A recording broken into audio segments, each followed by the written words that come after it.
Trading में beginners mostly candle का colour देखते हैं। ग्रीन कैंडल दिखी तो बायर स्ट्रॉन्ग, रेड कैंडल दिखी तो सेलर स्ट्रॉन्ग। लेकिन कैंडल का रियल सीक्रेट सिर्फ कलर में नहीं होता। मतलब कि अगर हम जैसे कि ग्रीन कैंडल दिखी तो मोस्टली यहाँ पे क्या करते हैं, बायर्स एक्टिव होते हैं एंड बाय करते हैं। अगर रेड कैंडल दिखी तो वहाँ पे मोस्टली सेल करते हैं। लेकिन हमें सिर्फ कलर ही नहीं देखना, कैंडल की बॉडी और विक मार्केट की रियल स्टोरी बताती है। बॉडी बताती है स्ट्रेंथ, मतलब जो ये बॉडी है वो ये बॉडी होती है, ये वाली ये बॉडी होती है। ये मार्केट की क्या बताती है, ये मार्केट की बताती है स्ट्रेंथ। ये मार्केट की बताती है हमें स्ट्रेंथ की मार्केट में स्ट्रेंथ कितनी है। ये वाली बॉडी है जो वो बताती है मार्केट की स्ट्रेंथ। एंड जो विक है, विक मतलब कि ये हमारी ये है विक, ये हमें बताती है रिजेक्शन की मार्केट ने कैसे रिजेक्शन लिया, कितना मार्केट ने रिजेक्शन लिया, ये हमें बताता है रिजेक्शन। तो रिजेक्शन का मतलब क्या होता है कि रिजेक्शन मतलब कि मार्केट ने कैसे रिएक्ट किया, कैसे रिजेक्शन लिया मार्केट ने। तो अगर हम चेक करें ये वाली जो बॉडी है ये हमें क्या बता रही है, बॉडी हमें क्या बता रही है कि मार्केट में कितनी स्ट्रेंथ है, कि यहाँ पे बायर्स कितने एक्टिव है, सेलर्स कितने एक्टिव है। बट ये जो विक है ये हमें बता रही है कि मार्केट ने रिजेक्शन लिया। रिजेक्शन कैसे लिया, मतलब कि यहाँ पे मार्केट ने रिजेक्शन लिया, बॉटम से मार्केट ने रिजेक्शन लिया एंड हमें अपसाइड का मूव देखने को मिला। अगर तुम विक और बॉडी को समझ गए तो तुम कैंडल के अंदर छुपी बायर और सेलर की फाइट को रीड करना स्टार्ट कर दोगे। तो आज पार्ट 4 में हम समझेंगे कैंडल की बॉडी और विक का रियल मीनिंग क्या है। अगर हम देखें कि पिछले पार्ट में हमने देखा कि ग्रीन और रेड कैंडल का रियल मीनिंग समझा था हमने।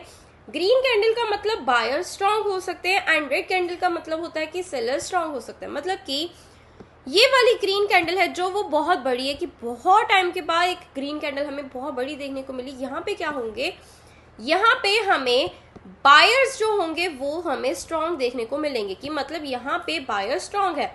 बट ये जो रेड कैंडल है इसका मतलब क्या है कि यहाँ पे जो सेलर्स हैं वो बहुत ज़्यादा स्ट्रांग है। लेकिन हमें ये भी समझा था कि सिर्फ कैंडल का कलर देखकर ट्रेड नहीं लेना होता, कि हमने ये भी समझा कि हमें सिर्फ कैंडल के कलर देख के ही ट्रेडिंग नहीं करनी। कोई भी ट्रेड हमें कैंडल के कलर देखते हुए नहीं लेनी। कैंडल का रियल मीनिंग तभी क्लियर होता है जब हम कैंडल की बॉडी, विक, लोकेशन, ट्रेंड और सपोर्ट रेजिस्टेंस को साथ में रीड करते हैं। आज हम बॉडी और विक को डिटेल में समझेंगे। सबसे पहले कैंडल बॉडी समझते हैं। कैंडल की बॉडी ओपन और क्लोज का बीच का एरिया होता है। मतलब कि जो कैंडल की बॉडी होती है वो क्या होती है, जैसे कि ये अगर हम एक कोई भी कैंडल मार्क करें, ये वाली कैंडल क्या होती है, कैंडल की बॉडी हम उसको कहते हैं कि जो हमने देखा कि ओपन ये होता है मार्केट का, ये क्लोज होता है, ये लो होता है एंड ऊपर वाला हाई होता है। एंड जो कैंडल की बॉडी होती है वो क्या होती है, कैंडल की बॉडी होती है जो ये ओपन है मार्केट का, ये ओपन है, ये है मार्केट का लो, इसके बीच में जो पॉइंट है, ये जो बीच का लेवल है, ये हमारी होती है बॉडी। इसको हम बोलते हैं बॉडी बिकॉज ये ओपन एंड हाई के बीच वाला पार्ट है, हम उसको बोलते हैं बॉडी। अगर कैंडल ग्रीन है तो बॉडी ओपन से क्लोज तक बायर्स की स्ट्रेंथ शो करती है। मतलब कि अगर जो ये ग्रीन कैंडल है यहाँ से लेके यहाँ तक हमें देखने को मिली कि यहाँ पे बायर्स की कितनी स्ट्रेंथ है। अगर कैंडल रेड है तो बॉडी यहाँ पे क्या हुआ, हमेशा जो ग्रीन कैंडल होगी वो बॉटम से ओपन होगी एंड जो रेड कैंडल होगी वो हमेशा टॉप से ओपन होगी। तो ग्रीन कैंडल में हमें यहाँ से यहाँ तक देखने को मिला कि यहाँ पे बायर्स की स्ट्रेंथ कितनी है। रेड कैंडल में हमें देखने को मिला यहाँ से यहाँ तक कितनी स्ट्रेंथ है सेलर्स की। सिंपल लैंग्वेज में बॉडी हमें बताती है कि कैंडल के टाइम पीरियड में किस साइड ने स्ट्रॉन्ग क्लोजिंग दी। मतलब कि हमें यहाँ पे क्या पता लगा कि बॉडी हमें ये बताती है कि जो कैंडल का टाइम पीरियड था, मतलब कि किस टाइप, मतलब कि अगर रेड कैंडल क्लोज हुई तो हमें ये पता लगा कि यहाँ पे जो सेलर्स हैं वो बहुत ज़्यादा एक्टिव हैं, यहाँ पे सेलर्स की स्ट्रेंथ ज़्यादा है। एंड अगर ग्रीन कैंडल क्लोज हुई तो यहाँ पे हमें पता लगता है कि बायर्स की स्ट्रेंथ ज़्यादा है। बायर्स ने प्राइस को ऊपर क्लोज करवाया या सेलर्स ने प्राइस को नीचे क्लोज करवाया, इसलिए बॉडी को हम स्ट्रेंथ का सिग्नल बोल सकते हैं। मतलब कि हमें अभी अगर तो ग्रीन कैंडल हुई क्लोज तो हमें पता लगता है कि बायर्स ने प्राइस को ऊपर पुश किया, बट अगर रेड कैंडल क्लोज हुई तो हमें ये पता लगता है कि सेलर्स ने प्राइस को नीचे पुश किया। अब बिग बॉडी कैंडल का मीनिंग समझो। अगर ग्रीन कैंडल की बॉडी बड़ी है तो इसका मतलब बायर्स अग्रेसिव हैं, बायर्स ने प्राइस को स्ट्रांगली ऊपर पुश किया और कैंडल स्ट्रांग क्लोज हुई। अगर रेड कैंडल की बॉडी बड़ी है तो इसका मतलब सेलर्स अग्रेसिव हैं, सेलर्स ने प्राइस को स्ट्रांगली नीचे पुश किया और कैंडल वीक क्लोज हुई। लेकिन एक इम्पॉर्टेंट बात याद रखो, बड़ी बॉडी कैंडल पावरफुल होती है। इसका मतलब ये नहीं कि हमें तुरंत ट्रेड लेना है। अगर बिग ग्रीन कैंडल सपोर्ट के पास बनी तो बायर्स की स्ट्रेंथ का सिग्नल स्ट्रांग हो सकता है। अभी ये जो बिग रेड कैंडल है इसका मतलब क्या है कि यहाँ पे सेलर स्ट्रांग है एंड यहाँ पे एक हमारे पास अगर रेजिस्टेंस लेवल हो, अगर यहाँ पे अगर रेजिस्टेंस लेवल, तो रेजिस्टेंस लेवल पे अगर हमें ये ऐसे कैंडल देखने को मिली तो हमें ये देखने को मिलता है कि यहाँ पे रेजिस्टेंस लेवल पे जो सेलर्स हैं उन्होंने रिजेक्शन दिया एंड प्राइस को नीचे पुश किया।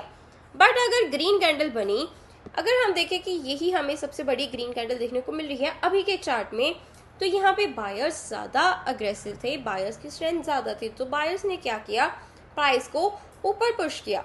अगर हम चेक करें कि हमें क्या देखने को मिला कि यहाँ पे अगर हमारे पास एक सपोर्ट लेवल है, ये अगर हमारे पास एक सपोर्ट लेवल होता तो सपोर्ट लेवल पे मार्केट ने क्या किया, मार्केट ने पुश किया प्राइस को अप साइड की तरफ, बिकॉज यहाँ पे बायर्स एक्टिव हुए, बायर्स ने क्या किया, प्राइस को ऊपर की तरफ पुश किया। लेकिन हमें बॉडी स्ट्रेंथ देखनी बहुत इंपॉर्टेंट है कि मार्केट में बॉडी स्ट्रेंथ क्या है, बायर्स अग्रेसिव हैं या फिर सेलर्स अग्रेसिव हैं। इसलिए बॉडी स्ट्रेंथ बताती है, लेकिन लोकेशन उस स्ट्रेंथ का वैल्यू डिसाइड करती है। इसका मतलब ये है कि अगर हमें बॉडी की स्ट्रेंथ देखने को मिली कि ज़्यादा बॉडी की स्ट्रेंथ हमें देखने को मिली कि ग्रीन कैंडल की जो स्ट्रेंथ है वो ज़्यादा है, तो मतलब कि बायर्स एक्टिव हैं, बायर्स ज़्यादा अग्रेसिव है।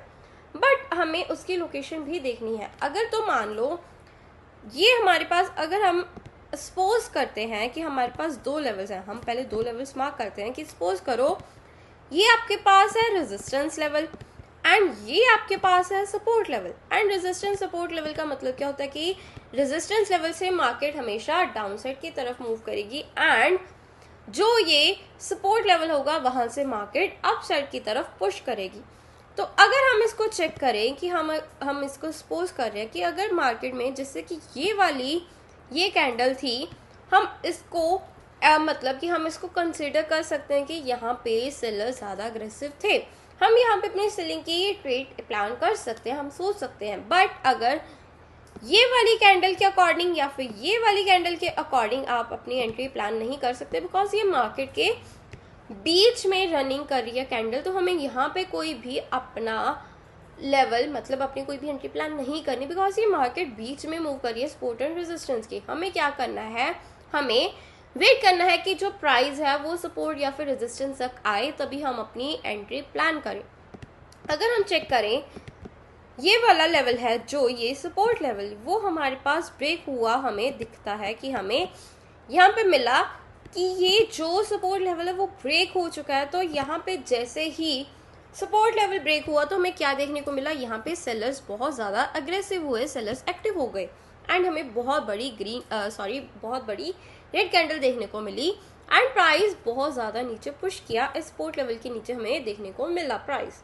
अभी हमें हमेशा कोई भी अगर लेवल ब्रेक हो तब हमें एक कंफर्मेशन का वेट करना होता है। तो हमें यहाँ पे कंफर्मेशन क्या मिली, यहाँ पे मार्केट ने कंफर्म किया कि हमें यहाँ पे मार्केट ने सेम इसी लेवल पे मार्केट ने विक लगाई एंड एक हमें बड़ी कैंडल दी कि यहाँ पे बहुत ज़्यादा सेलर्स अग्रेसिव हो चुके हैं। तो अगर आपको अपनी सेलिंग की एंट्री प्लान करनी है तो आप यहाँ पे कर सकते हो। तो अगर आपका कोई भी लेवल ब्रेक हुआ या फिर आपके पास सपोर्ट लेवल है या फिर रेजिस्टेंस लेवल है, उसके पास अगर आपको ऐसी कोई बिग बॉडी वाली मतलब स्ट्रेंथ वाली कैंडल मिले ग्रीन या फिर रेड, तब आपको पता लगेगा कि यहाँ पे बायर्स या फिर सेलर्स अग्रेसिव हैं। यहाँ पे सेलर्स अग्रेसिव है बिकॉज यहाँ पे सपोर्ट लेवल ब्रेकडाउन, यहाँ पे हमें सपोर्ट लेवल का ब्रेकडाउन देखने को मिला है, तो अभी हमें और भी अच्छा डाउनसाइड का मूव देखने को मिल सकता है। अब हम विक समझते हैं। कैंडल की विक वो थिन लाइन होती है जो कैंडल बॉडी के ऊपर या नीचे दिखती है। अब विक क्या होती है, हमने कैंडल की बॉडी तो समझ ली, लेकिन विक क्या होती है, विक एक पतली सी मतलब बहुत ही मिनिमम एक लाइन होती है जो हमें प्राइस के ऊपर या फिर नीचे देखने को मिलती है, कैंडल के ऊपर या फिर नीचे देखने को मिलती है। इसका मतलब क्या होता है, अपर विक बताती है कि प्राइस ऊपर गया था लेकिन वहां से रिजेक्ट हो गया। लोअर विक बताती है कि प्राइस नीचे गया था लेकिन वहां से रिजेक्ट हो गया। अभी यहाँ पे हमें एक विक क्या बताती है कि ये वाली जो अपर वाली मतलब एक जो ये कैंडल है, मान लो ये कैंडल है, अगर ये वाली विक है अप साइड की, ये बताती है कि प्राइस ऊपर गया था, एक बार प्राइस ऊपर गया था बट प्राइस ने वहां से रिजेक्शन ले लिया कि नीचे आ गया। अगर तो ये कैंडल की ये वाली विक है, इसका मतलब कि प्राइस नीचे गया था बट प्राइस ने रिजेक्शन ले लिया अप साइड की तरफ। तो विक का यही सिंपल मीनिंग यही है कि हमें बताती है कि प्राइस ऊपर गया था या फिर नीचे गया था। अपर वाली जो विक है वो बताएगा कि प्राइस ऊपर गया था, नीचे वाली विक बताएगा कि प्राइस नीचे आया था। सिंपल लैंग्वेज में विक रिजेक्शन शो करती है। अगर ऊपर विक लंबी है तो इसका मतलब सेलर्स ने ऊपर से प्रेशर डाला। अगर देखो ये वाली कैंडल है, जो ये रेड कैंडल, एक तो हमें देखने को मिला कि यहाँ पे बहुत ज़्यादा सेलर्स अग्रेसिव है बिकॉज बॉडी की स्ट्रेंथ ज़्यादा है। अगर हम चेक करें कि ये वाली जो ये लंबी विक है अप साइड की, तो यहाँ पे हमने क्या देखा कि यहाँ पे सेलर्स ने प्रेशर डाला। यहाँ पे किसने प्रेशर डाला, यहाँ पे डाला हमें सेलर्स ने, यहाँ पे प्रेशर डाला, हमें डाउन साइड का मूव दिया, प्रेशर डाला सेलर्स ने एंड हमें वहां पे ही सेलिंग देखने को मिली। बट अगर हमें यहाँ पे ये वाली जो विक है ये नीचे है, यहाँ पे क्या हुआ, यहाँ पे किसने प्रेशर डाला, यहाँ पे डाला बायर्स ने प्रेशर, यहाँ पे डाला बायर्स ने प्रेशर। अगर विक अप साइड की तरफ है तो यहाँ पे डालेंगे बायर्स प्रेशर। अगर तो विक नीचे वाली लंबी है तो बायर्स प्रेशर डालेंगे, अगर विक ऊपर वाली लंबी है तो वहां पे सेलर्स प्रेशर डालेंगे। इसलिए विक मार्केट का हिडन क्लू होती है बिकॉज हमें पता लगता है कि मार्केट में बायर्स ज्यादा एक्टिव हैं या फिर सेलर ज्यादा एक्टिव हैं। अब लॉन्ग अपर विक का मीनिंग समझो। अगर कैंडल की अपर विक लंबी है तो इसका मतलब प्राइस कैंडल के टाइम पीरियड में ऊपर गया था लेकिन प्राइस ऊपर सस्टेन नहीं कर पाया, सेलर्स वहां एक्टिव हुए और प्राइस को वापस नीचे पुश कर दे। तो सेम सिंपल लैंग्वेज में यही है कि अगर विक ऊपर की साइड है तो यहाँ पे सेलर्स ने प्रेशर डाल के प्राइस को नीचे मूव किया एंड यहाँ पे प्राइस ऊपर सस्टेन नहीं कर पाया तो हमें डाउन साइड का मूव देखने को मिला। जैसे कि यहाँ पे विक ने प्रेशर, सेलर्स ने यहाँ पे प्रेशर डाला, विक यहाँ पे बनी, बहुत लंबी विक बनी अप साइड के लिए एंड यहाँ पे आप देख सकते हो कि मार्केट हमें डाउन साइड का मूव देने को रेडी है। अगर देखो कि अगर तो मार्केट में ये वाली मतलब अगर लॉन्ग विक रेजिस्टेंस के पास बन गया तो ये सेलर्स रिजेक्शन का स्ट्रॉन्ग सिग्नल बन सकती है। अगर आपको पता हो कि जब भी कोई सपोर्ट लेवल ब्रेक होता है तो वो रेजिस्टेंस लेवल बन जाता है कि यहाँ पे पहले ये सपोर्ट लेवल था बट अब ये कौन सा लेवल बन गया, ये अब रेजिस्टेंस लेवल बन चुका है। एंड रेजिस्टेंस लेवल का सिंपल मीनिंग क्या होता है कि अगर रेजिस्टेंस लेवल पे आपको कोई भी ऐसी कैंडल देखने को मिले, मतलब ये वाली कैंडल देखने को मिले ऐसे लंबी विक वाली, जो उस ऊपर लंबी विक हो, तो यहाँ पे आपको सेलिंग प्लान करनी है, सेलिंग की आपको ट्रेड लेनी है। इसलिए जो लॉन्ग अपर विक का मीनिंग होता है वो लोकेशन के साथ उसको देखना जरूरी है, मतलब कि विक के साथ आपको लोकेशन भी देखनी जरूरी होती है। अब लॉन्ग लोअर विक का मीनिंग समझो। अगर कैंडल की लोअर विक लंबी है तो इसका मतलब प्राइस नीचे गया था लेकिन प्राइस नीचे सस्टेन नहीं कर पाया, बायर्स ने नीचे एक्टिव हुए, बायर्स नीचे एक्टिव हुए और प्राइस को वापस ऊपर पुश कर दिया। अगर लॉन्ग लोअर विक सपोर्ट के पास बनती है तो ये बायर्स रिजेक्शन का स्ट्रॉन्ग सिग्नल हो सकता है।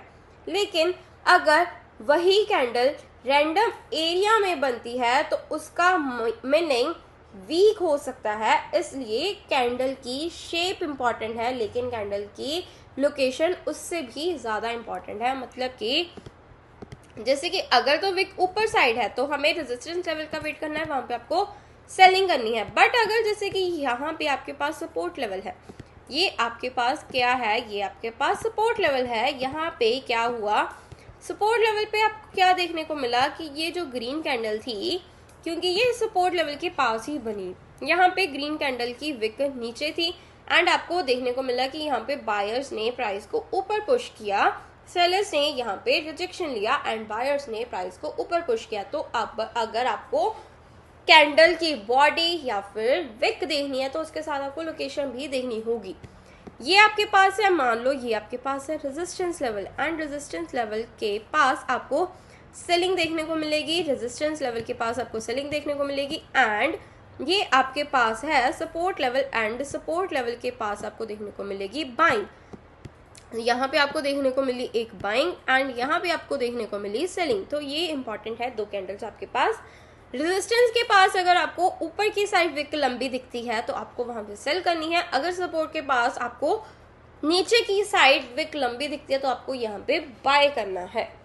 तो यहाँ चार्ट में जैसे कि हमने देखा कि प्राइस सपोर्ट जोन के पास आ रहा है, तो जैसे कि प्राइस यहाँ पे आया तो यहाँ पे मार्केट ने क्या किया, प्राइस सपोर्ट जोन के पास मार्केट आई, मार्केट ने इसको ब्रेक किया, एंड उसके बाद ये रेजिस्टेंस लेवल के पास मार्केट ने यहाँ से रिजेक्शन लिया डाउन साइड की तरफ, एंड यहाँ पे मार्केट ने सपोर्ट लेवल के पास आते ही मार्केट ने रिजेक्शन दे दिया फॉर अपसाइड। तो सपोर्ट लेवल जब होगा आपको अपसाइड के साइड रिजेक्शन मिलेगा, एंड अगर रेजिस्टेंस लेवल होगा तब आपको डाउन साइड की तरफ रिजेक्शन देखने को मिलेगा। तो आज का जो सिंपल रिकैप है वो ये है कि बॉडी स्ट्रेंथ बताती है, विक जो है वो रिजेक्शन बताती है। Big green candle body buyers की स्ट्रेंथ शो करती है, बिग रेड बॉडी सेलर्स की स्ट्रेंथ शो करती है, long upper wick sellers rejection show करती है, long lower wick buyers rejection show करती है। लेकिन कैंडल का रियल मीनिंग हमेशा लोकेशन के साथ समझो, सपोर्ट, रेजिस्टेंस, ट्रेंड और कंफर्मेशन के बिना सिर्फ विक या बॉडी देखकर ट्रेड मत लो। नेक्स्ट पार्ट में हम समझेंगे मार्केट स्ट्रक्चर इंट्रो, मार्केट का ट्रेंड कैसे बनता है, higher high, higher low, higher high और लोअर हाई और लोअर लो कैसे रीड करते हैं। अगर तुम प्राइस एक्शन सिंपल लैंग्वेज में सीखना चाहते हो तो फॉलो करो और कमेंट करो विक। Thank you.